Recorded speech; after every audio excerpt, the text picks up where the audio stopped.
This is the presentation on serious sports injury, emergency action planning, and risk management issues. Louisiana Athletic Care's mission to you, with our partners, our school systems, public and private, our hospital partners, sports medicine fellowship trained and board certified orthopedic surgeons, physical therapy clinics, concussion solutions, and our other specialty fields partners that we have. Together, we are all dedicated to providing a prompt and skillful athletic training service to you and your athletes, as well as promoting a safe environment for your athletes to pursue their goals. Many of you have probably received this email from the LHSAA or one of your administrators at school, and talks about how Act 259 has been written into Bessie rules for the upcoming school year, Bessie Bulletin 135, pages 11 to 13. And it talks about comprehensive EAPs with venue-specific plans and annual review. LAC has been doing that for your school since 2016. Pre-game administrative conferences and medical timeouts. That has been a practice for athletic trainers since 2010. During that time, it was mainly individual. The athletic trainer would discuss and with the head coach and the referees for the pre-game conference. The last 2 or 3 years, we've collectively come together as a group between coach and athletic trainer, administrators and security and referees and EMS personnel together to take medical timeouts to meet the updated standards.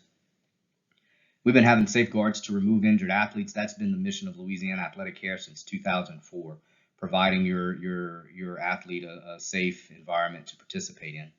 We've been doing annual education for all coaches on heat and concussion, as well as risk management, environmental concerns. We've been practicing that since 2010. Heat and wet bulb globe monitoring has been in effect. We've had heat illness in our emergency action plan since 2010. And our wet bulb globe use has been since 2018. This summer, you should have received, or most of our schools have caught up to standard with having a cold plunge tub on campus to also be able to react when an athlete succumbs to heat illness.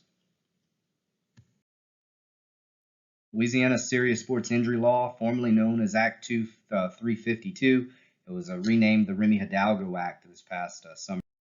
So this past summer, the state legislature, renamed Serious Sports Injury Law the Remy Hidalgo Act after an athlete from Denham Springs, a football player who collapsed and passed away that day after football practice while waiting for his ride after succumbing to heat illness. In the law, serious sports injury is defined as an injury that results in sports-specific loss of function. It mandates education requirements for coaches and school officials, as well as parents and students. Evaluation procedures, it defines that when an athlete succumbs to an injury, it must be determined if there is a sports-specific loss of function. If there is a sports-specific loss of function, example, your wide receiver for football can't make his cuts on his routes anymore, so he has lost his sports-specific function. That athlete needs to be removed from play and referred to MD or DO for an evaluation and clearance. And once they return from that clearance, they have to go through a graduated stepwise progression before fully returning to sport without any restrictions. Visually, this is what it looks like. Up at the top, is there a loss of function with serious sports injury? Yes or no? Yes, we want to remove the athlete from participation and seek medical assistance. No, there is no loss of function. That athlete continues participation. If there's a healthcare provider on the sideline, they're evaluated. Then we determine if there's a return to play medical clearance status. If there isn't a loss of function after evaluation, provide first aid, tape up the ankle, let the athlete go back and play. But if they do lose their sports-specific function, they need to be evaluated by the MD or DO. Emergency action planning. Our venue-specific emergency action plans, you can see that page on the right. This single page is a part of a much larger document where we go into more details talking about all the parties involved in their roles when it comes to responding to an emergency. We talk about communication with EMS, where emergency equipment is stored. Emergency heat management protocols have been added to the EAPs a couple of summers ago. General lightning protocols as well. And obviously you see the venue-specific plan. Also discussed in the greater document is the topic of medical timeouts. and what is discussed during those times.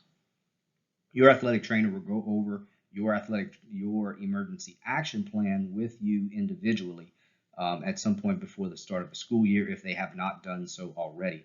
They will also follow up with you with a individual sports specific EAP review to make sure everyone knows their roles. Medical timeouts are a crucial part in the final stages of planning for emergencies. Typically involves the school administrators and coaches, athletic trainers, EMS, anyone else involved in emergency response, possibly security or event security, policemen. The medical timeout, we're discussing the emergency response. How do we, as a group, collectively, respond to a collapsed athlete, a suspected spine injury, if we need to use the AED or splints? We're going to talk about signals for specific emergency responses, suspected spine injuries, AEDs will have designated signals, talked about and discussed before the event between the athletic trainer and EMS as well as coaches.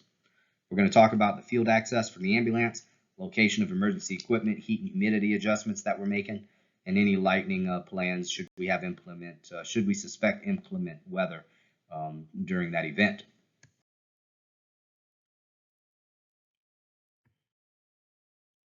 All of our school systems are handed out the athletic training policy handbook at the beginning of each year. This book is put together with collaborations from our medical directors, our athletic trainers, as well as our parish superintendents and private school headmasters, principals, and administrators.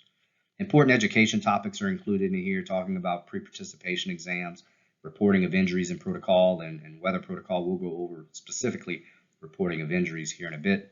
We're going to establish guidelines for the use of student aides as managers, as well as athletic training room or athletic training facility expectations and regulations. This also included is our standing orders. These are documents signed off by our medical directors that allow athletic trainers to practice as they do under the Louisiana State Board of Medical, Louisiana State Board of Medical Examiners, as they oversee our state license. Also in there are these items.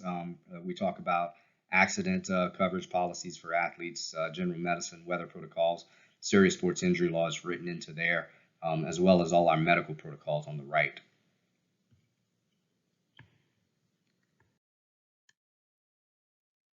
Here you see the educational handouts for the student and parent. All the way to the left, you'll see our Louisiana Athletic Care Emergency Contact Form. That has been updated and sent out to athletic trainers to send out to coaches and athletic directors earlier this summer. It is accompanied with the serious sports injury law education, as you see in the middle. And the top page on the right is our concussion sheet. The 3 pages behind that represent the educational handouts that we give to teachers once a student athlete has received a concussion. So this year, or this year and last year, the physical packets as it relates to education and medical history from the athletic trainer has been shaved down to 3 pages for you guys. Despite all of our generic recommendations that are made in our policies and medical handouts, keep in mind every athlete needs to individualize their training and competition regimens, as well as their healing and recovery times. Each athlete is going to be different, and just making sure that we keep that in mind. If you have the opportunity, please visit our website, laathleticare.com, and find our service survey linked at the top of the webpage on our homepage.